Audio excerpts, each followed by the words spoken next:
ईश्वर सर्वशक्तिमान है, दया का सागर है।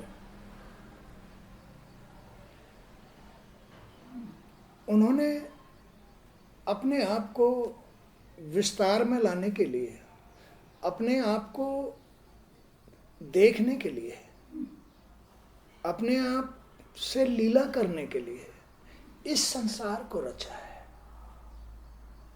ये संसार, ये जो शरीर है, ये जो गृहस्थी है, ये जो संसार है, ये सब उनका ही रूप और उनकी ही लीला है।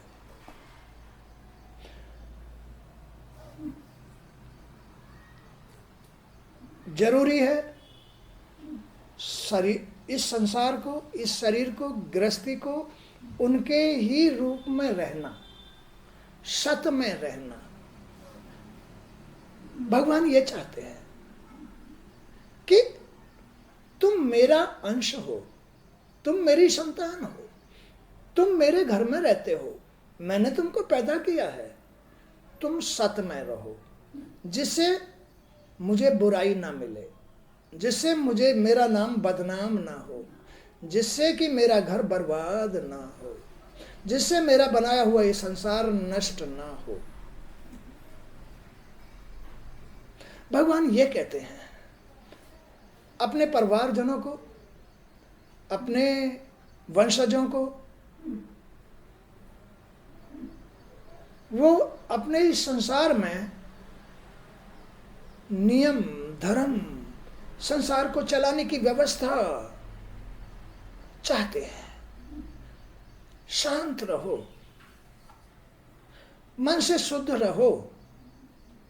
जो मैंने तुम्हें संसार दिया है इसमें दुष्कर्म मत करो, जो मैंने तुम्हें शरीर दिया है इसमें दुष्कर्म मत करो।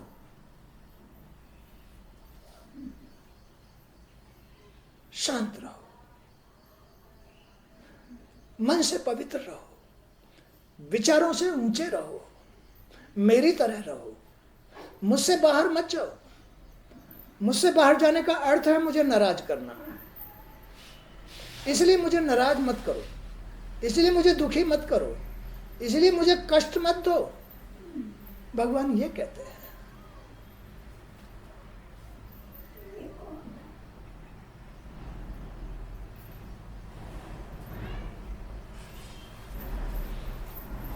अब ये जो उन्होंने संसार बनाया है, ये उनका एक व्यावसायिक क्षेत्र है।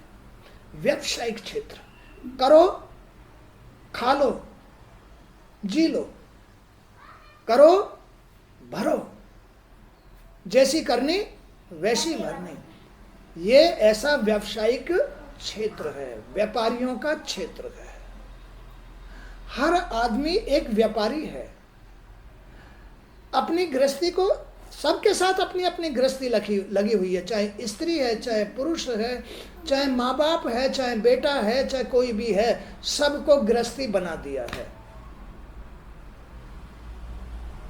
आज नहीं तो कल सबको उन्होंने गृहस्थी बनाया हुआ है। अब ये जो तुम्हारा व्यापारिक क्षेत्र है, ये व्यापारिक क्षेत्र है। ये आंखों के सामने संसार व्यापारिक क्षेत्र है, कर्म भूमि है। ये, इसमें करनी भरनी है, इस शरीर के अंदर करनी भरनी है, आंखों के सामने करनी भरनी है, ग्रस्त के बीच में करनी भरनी है। यही व्यापारिक क्षेत्र है, लेन देन है, आदान प्रदान है। यही तुम्हारी कर्म भूमि है। तो वणिक दल और जंगल के रूपक को समझना।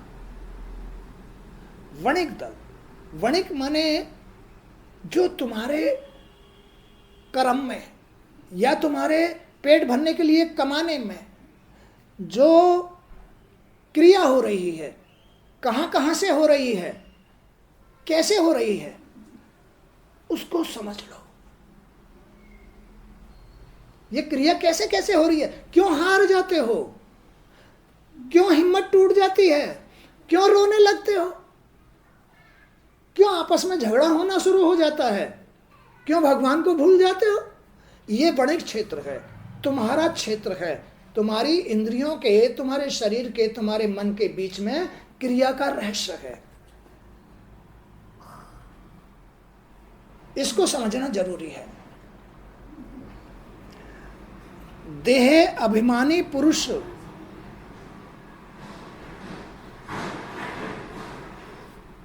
आगे बढ़ो। देह अभिमानी पुरुष, देह अभिमानी जो इस देह में आसक्त हो जाते हैं, पुरुष हो या स्त्री, स्त्री पुरुष में आसक्त हो जाए, पुरुष स्त्री में आसक्त हो जाए, माने इस देह के अंदर देह आसक्त पुरुष, देह अभिमानी पुरुष शुभ और अशुभ और मिश्रित 3 प्रकार के कर्म करता है इसी शरीर में से। शुभ करता है, अशुभ करता है और दोनों प्रकार के करता है। शुभ भी करता है, दान पुण्य भी करता है, पूजा पाठ भी करता है, भगवान को याद भी करता है, कुकर्म भी करता है, और फिर दोनों प्रकार के करता है। इसमें से ये वो वणिक माने व्यापारिक क्षेत्र, ये तुम्हारा व्यापारिक क्षेत्र है। तुम्हारा ये जो आंखों के सामने संसार है, इसमें तुम व्यापार कर रहे हो, लेन देन कर रहे हो। तो जो देह अभिमानी, जिसकी दृष्टि अभिमान में आ गई है, अभिमान माने एक दूसरे के देह में आसक्त होना, तो देह अभिमानी पुरुष शुभ अशुभ और मिश्रित 3 प्रकार के कर्म करता है। कभी अच्छे कर्म करता है तो कभी बुरे करता है, तो कभी दोनों प्रकार के करता है। तो देह अभिमानी पुरुष जो एक दूसरे के शरीर में आसक्त होते हैं, वो 3 प्रकार के कर्म करते हैं। इस शरीर के अनुभव के 6 द्वार हैं।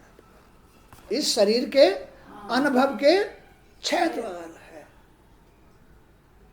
कौन कौन से? कहां कहां से?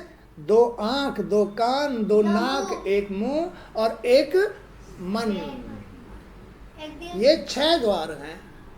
तो इस शरीर के अनुभव के 6 द्वार हैं, 1 मन और 5 ज्ञानेंद्रिया। इनसे आदमी को अनुभव होता है। क्या अनुभव होता है? अच्छे और बुरे का, शुभ और अशुभ का, नीति और अनीति का, धर्म और अधर्म का।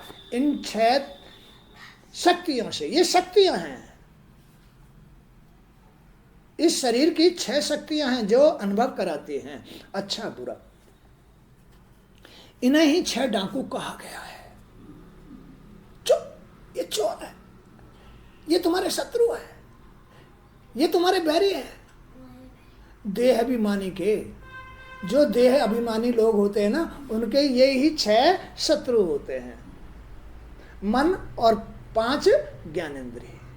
यही देह अभिमानी पुरुष को अभिमान में बना के रखते हैं। देह अभिमानी पुरुष अगर भागवत सुनना शुरू कर दे, अगर भगवान की शरण में चला जाए, तो ये चोर भाग जाते हैं। ये भागवत सुनना पसंद नहीं करते हैं। चोर, ये नहीं, चोर शत्रु ये भागवत अच्छी बात सुनना पसंद नहीं करते। शांत नहीं बैठेगा। तो इन्हें ही 6 डाकू कहा गया है। इनसे विवश होकर जीव मार्ग भटककर धन लोभी व्यापारी बंजारों की भांति श्री हरि की माया से प्रेरित होकर संसार रूपी बीहड़ जंगल में लुट जाने के लिए पहुंच जाता है। चल भाई, भगवान भी धक्का लगा देते हैं उसको। चल भाई जा, अब तू जो है लुट के अपना सब कुछ लौटा करके जा, नरक में चला जा। जो नहीं मानते, जो नहीं समझते, जो भगवान को याद नहीं करते, जो भगवान की इस लीला का ज्ञान नहीं रखते, वो लोग भटक करके दूषित जंगल में, उजड़े हुए जंगल में अपना जीवन गंवाने के लिए चले जाते हैं भगवान की मायावी क्रियाओं के साथ। इस संसार रूपी वन में अपने शरीर के द्वारा किए गए कर्मों का फल उसे अवश्य भोगना पड़ता है। इसमें कोई माफी नहीं है। ये सच्चा दरबार है।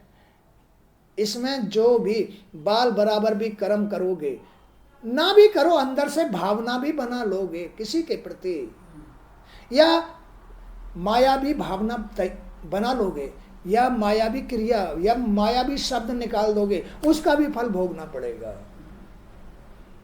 इसलिए भगवान का बना हुआ ये जो संसार रूपी शरीर है, घर गृहस्थी है, इसमें चुप रहने में भलाई है। गृहस्थी, शरीर, आंखों के सामने संसार, इन तीनों में चुप रहने में भलाई है। मन को शांत रखने में भलाई है। नहीं तो इसमें से बाल बराबर भी भावना भटकी तो उसका दंड मिलेगा।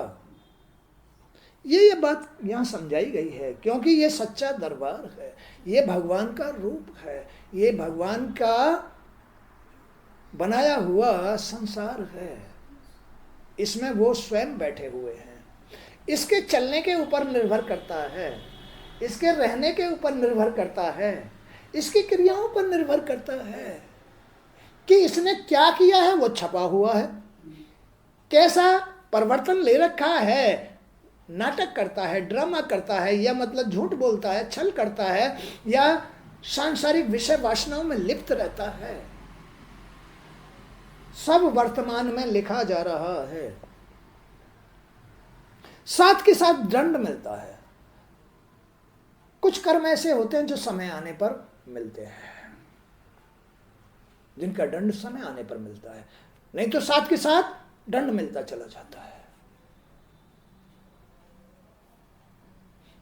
इसलिए कभी न झूठ बोलने चाहिए, न कभी किसी को बुरा कहना चाहिए, न कभी बगैर भगवान के भजन के कभी नहीं रहना चाहिए। भगवान का आदर करो। दादी बाबा भगवान का रूप होते हैं। दादी बाबा भगवान का रूप होते हैं। अगर तुम दादी बाबा का, भगवान का अनादर करोगे, सब कुछ छीन लेंगे। उनके ही हाथ में डोर होती है, छीन लेते हैं वो, घर से बाहर निकाल देते हैं वो भटकने के लिए। जाओ भटको। इसलिए कभी दादी बाबा, माँ बाप, इनका कभी अनादर नहीं करना चाहिए। अपने भगवान का, अपने घर के अंदर, अपने संसार के अंदर बड़ों का अनादर, अपने दादी बाबा का, अपने माँ बाप का अनादर कभी नहीं करना चाहिए। नहीं तो घर से बाहर निकाल देते हैं भटकने के लिए, उसका जीवन बर्बाद हो जाता है। ठीक बात है। आगे सुनो। इस वन में भटकते हुए उसे व्यापार में सफलता मिले या न मिले, वह श्री हरि महात्माओं की संगति में नहीं जाता। कौन? जो संसार में भटक जाता है। इस संसार में जो मायावी पुरुष हैं, जो सांसारिक पुरुष हैं, जो अहंकार धारण किए हुए हैं, जो गंदगी धारण किए हुए हैं अपने शरीर, ज्ञानेंद्री, कर्मेंद्री, मन के अंदर, अपने कर्मों में जो गंदगी धारण किए हुए हैं, मायावी पुरुष, अहंकारी पुरुष, वो कभी भी ऐसी सत्संगति में नहीं आते हैं। ऐसी सत्संगति में नहीं आते हैं। चाहे कोई भी हो, चाहे भगवान का ही बेटा क्यों ना हो, सत्संगति में नहीं आते हैं। उनका मन ही नहीं करता। हाँ, क्योंकि गंदगी भरी हुई है। उस गंदगी में उनके अंदर मन नहीं करता है, बुद्धि नहीं सोच पाती है, सोच भगवान को नहीं समझ पाती है। इसलिए वो भटकते रहते हैं।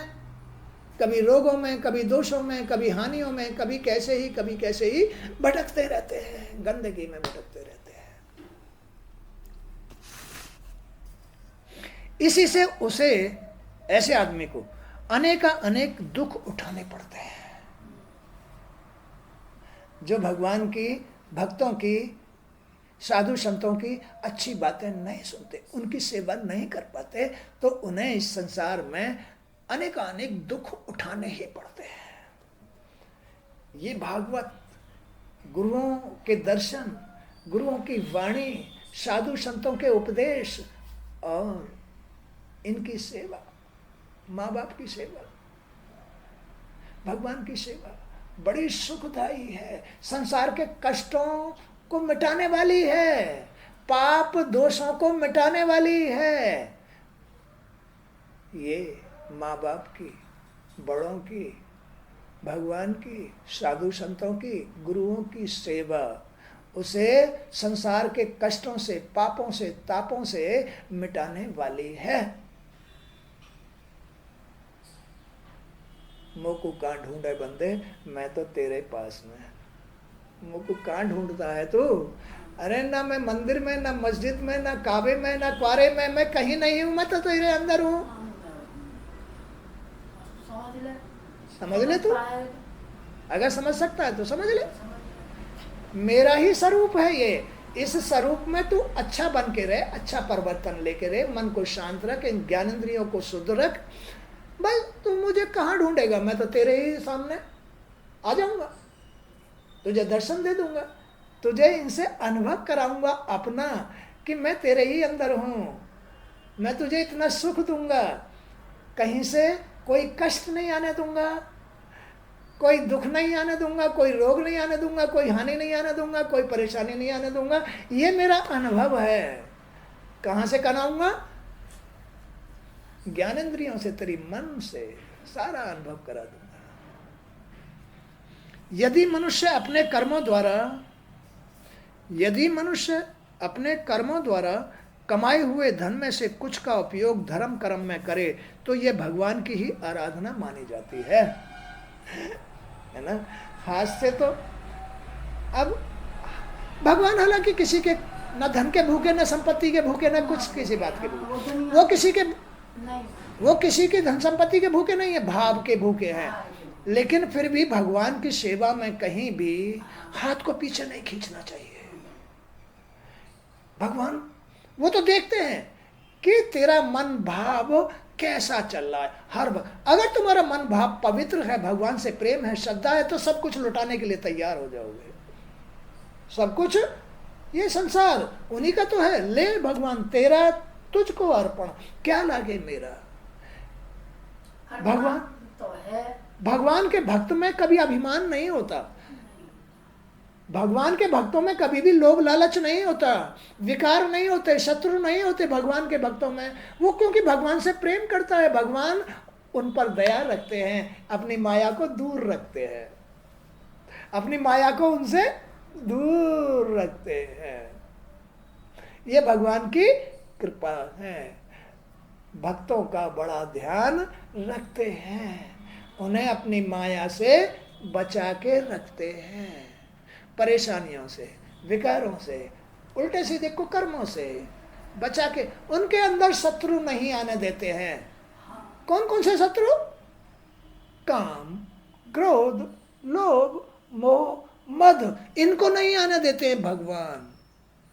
जो भगवान से प्रेम करते हैं, हारी बीमारी नहीं आने देते हैं, परेशानी नहीं आने देते हैं।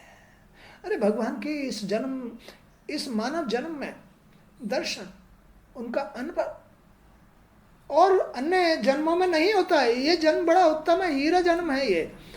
इसमें तुम भगवान के दर्शन कर सकते हो, और करो ना।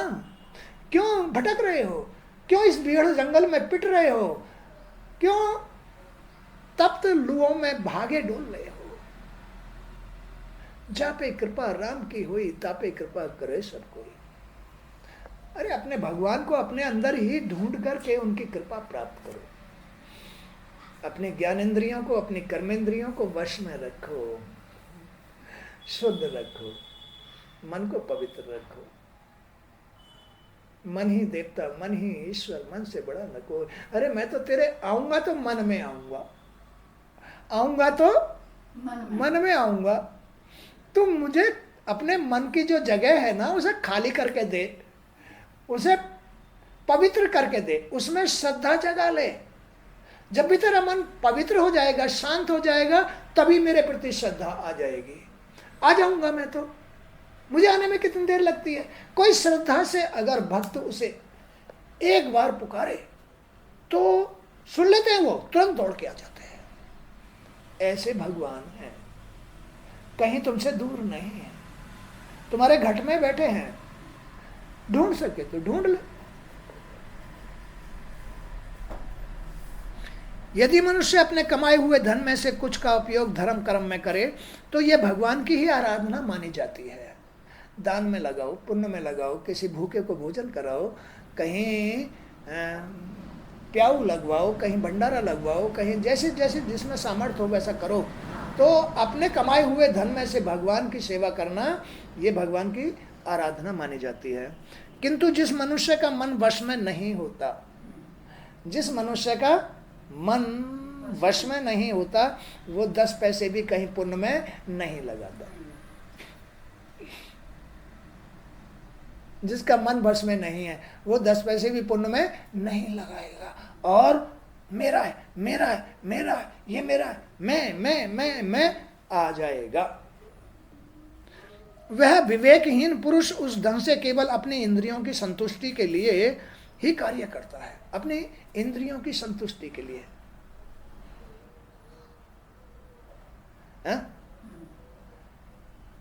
इंद्रियों की संतुष्टि क्या है? ये जब किसी जीव की ये इंद्रियां मायावी हो जाती हैं तो इन्हें संतुष्ट करने के लिए कभी वैश्यावृत्ति करेगा, कभी स्त्री वृत्ति करेगा, कभी खूब मतलब जो है विदेशी कपड़े लेके आएगा, कभी कुछ लेके आएगा, कभी चटपटी चीज लेके आएगा, कभी बाजार की वस्तु, चलो भाई होटल में, चलो भाई।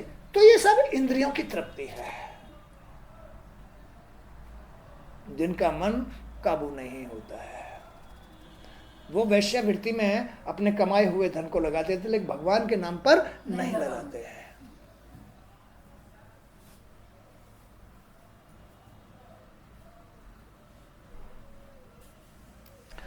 तो वह विवेकहीन पुरुष उस धन से केवल अपनी इंद्रियों की संतुष्टि के लिए ही कार्य करता है, और इस प्रकार विषय भोगों में पड़कर वह मनुष्य उसी प्रकार लुट जाता है, उसी प्रकार लुट जाता है जैसे वन में असावधान बंजारा अपना सब कुछ लुटा के अपने घर वापस लौट जाता। बंजारा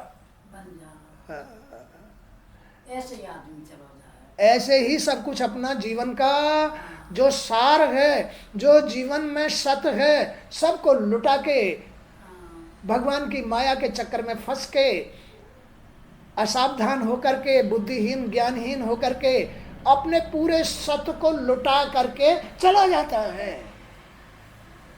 सत्य नहीं रहता, इसीलिए उसे कुत्ता, सुअर, बिल्ली, चूहा, सांप, भेड़, बकरिया, इनके जन्म लेने पड़ते हैं जब सत्य नहीं होता है। तो सत्य नहीं होता, जब इस संसार में भगवान की माया से सब कुछ लुटा के चला जाता है, तब ऐसे जन्म मिलते हैं, तब ऐसे जन्म मिलते हैं। इसलिए अरे ये जीवन बड़ा सतधारी, बड़ा अनमोल रत्न जीवन है।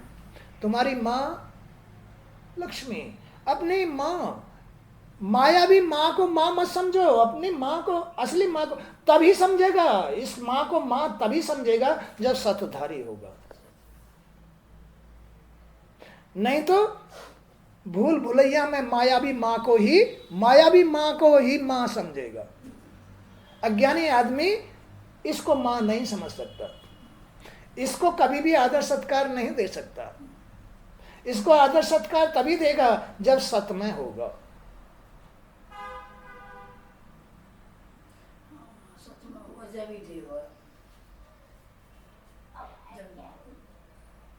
नहीं ना।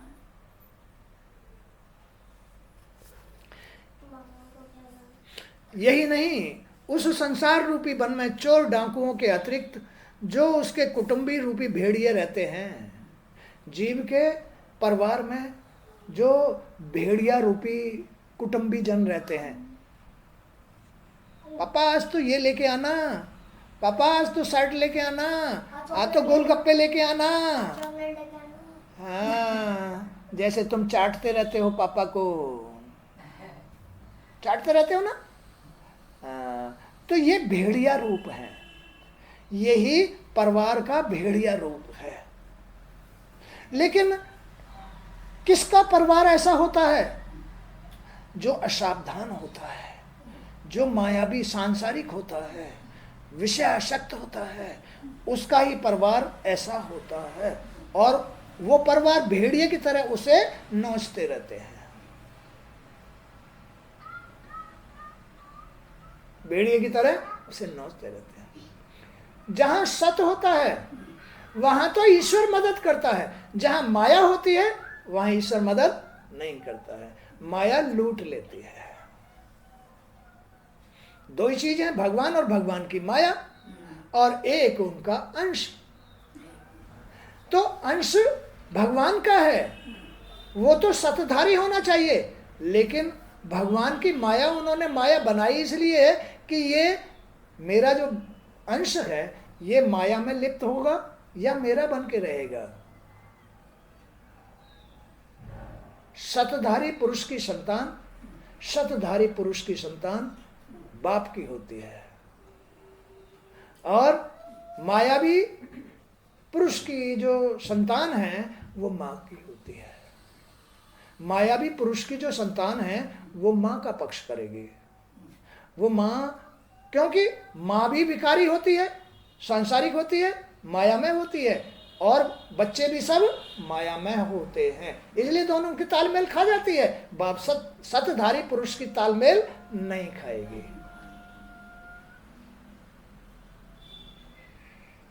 सतधारी पुरुष की तालमेल नहीं खाएगी। भागवत पुरुषों की तालमेल मायावी पुरुषों से नहीं खाती है, और मायावी पुरुषों की तालमेल भागवत पुरुषों से नहीं खाती है।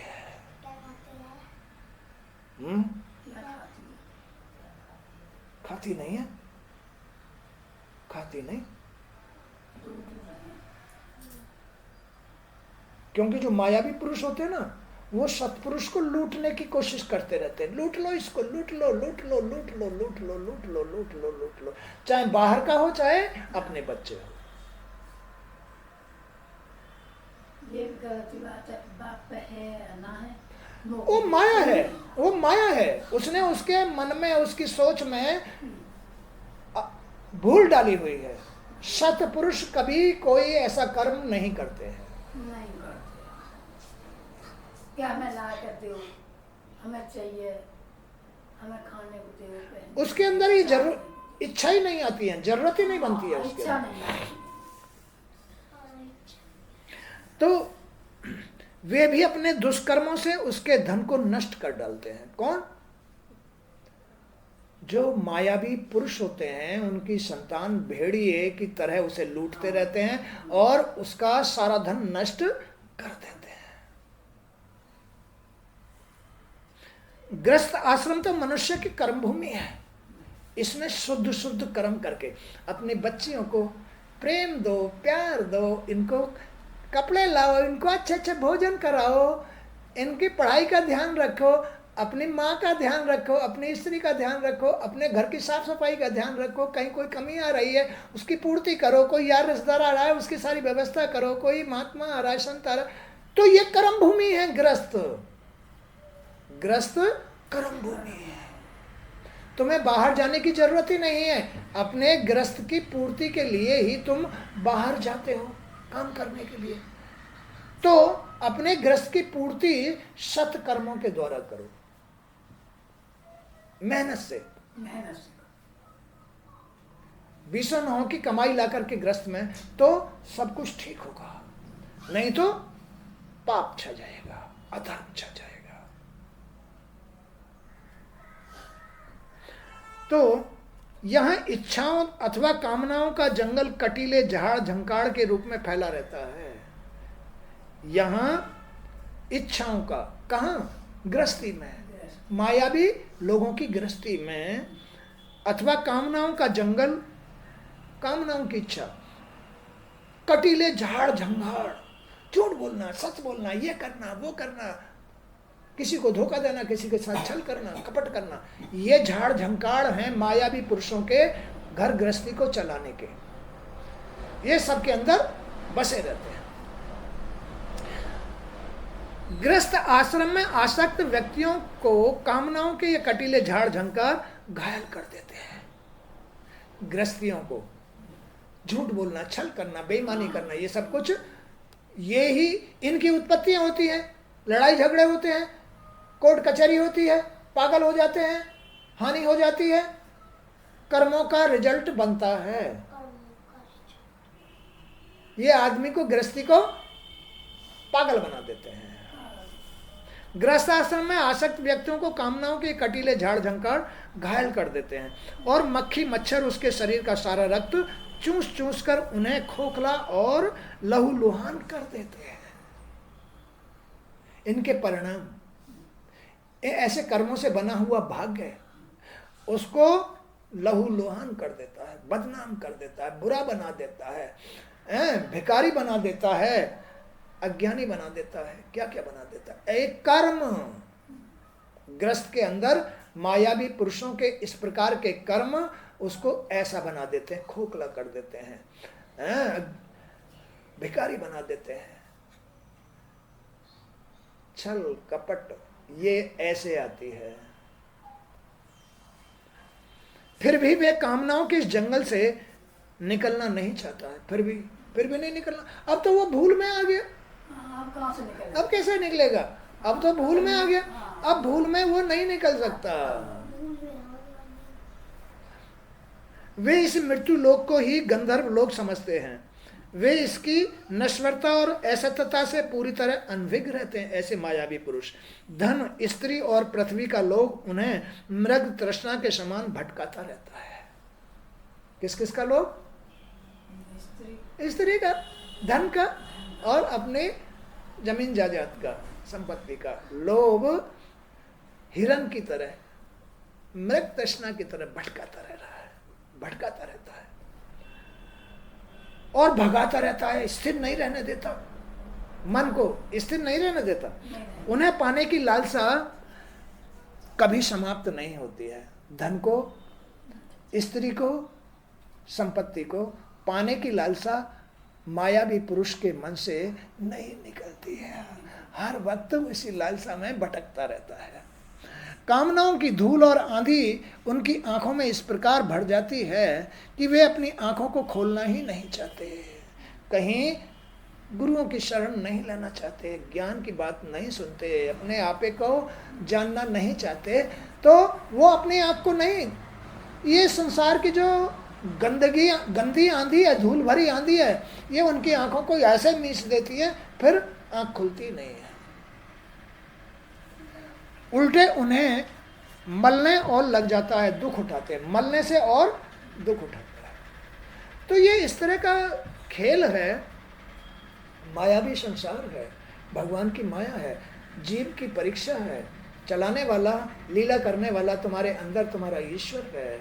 बस वो ईश्वर ही उस जीव की परीक्षा के लिए अपनी माया को छोड़ा हुआ है। वो माया का हो जाता है या मेरा होता है, मेरा अंश है, मैंने उसको अपना अंश बना के भेजा है। अपने इस संसार में मैंने अपना अंश बना के भेजा है। अब वो माया का, विकारों का, गलतियों का हो जाता है, या मुझ सतधारी पुरुष, परम पुरुष का बेटा बन के रहता है।